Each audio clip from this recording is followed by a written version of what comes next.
Okay, I'm going to show you a way to do a rainbow trout. This is a nice way to be able to do a fish so that you can stick it on the grill. See how beautiful that is? You end up with a nice, beautiful steak, essentially, big steak. That's a pretty good sized rainbow, and there's really no bones in it. You might have a couple of little pin bones around here, but you end up with just a really clean piece of meat. So let me show you how to do that. So first of all, I take a rough scrubber like this. Something's going to catch the scales, and underneath the water, I sit and I scale this thing. You see they come off pretty easy.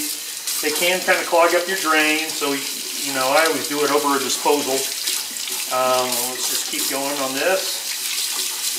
This fish was caught yesterday in a lake about 2 hours south of here called Otter Creek. In Utah, we call it Crick, so it's not Otter Creek. You see those scales are coming off pretty good.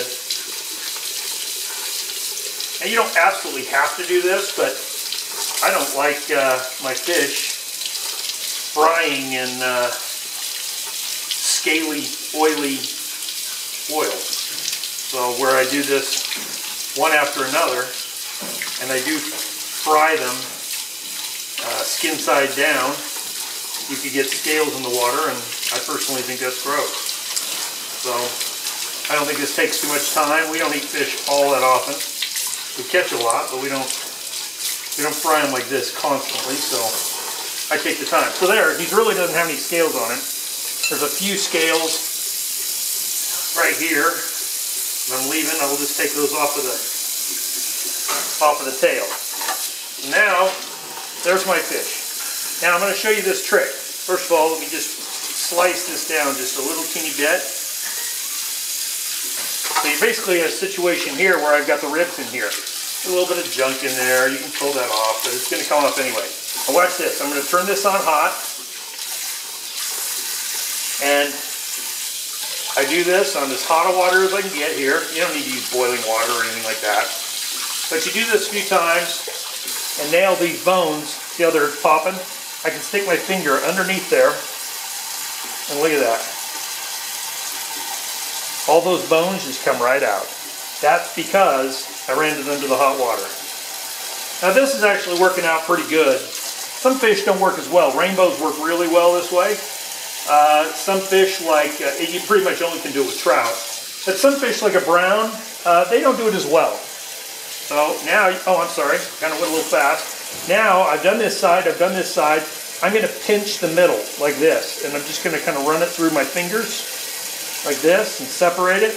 I want to keep as much meat, so I pinch my way down. And then I'm going to give it a little pull. There, look at that.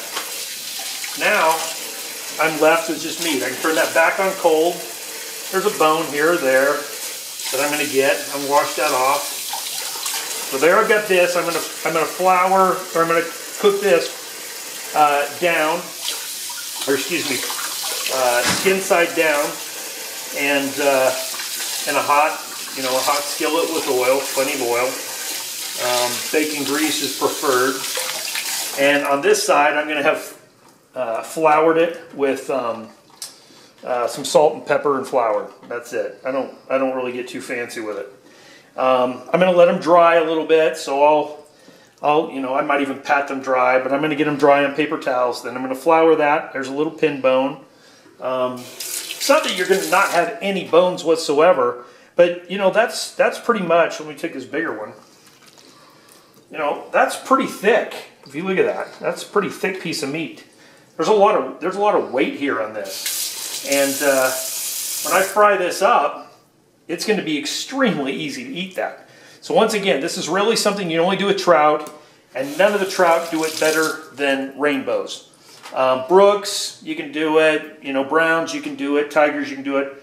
But the rainbows, the bones separate the easiest. That's it. Thanks.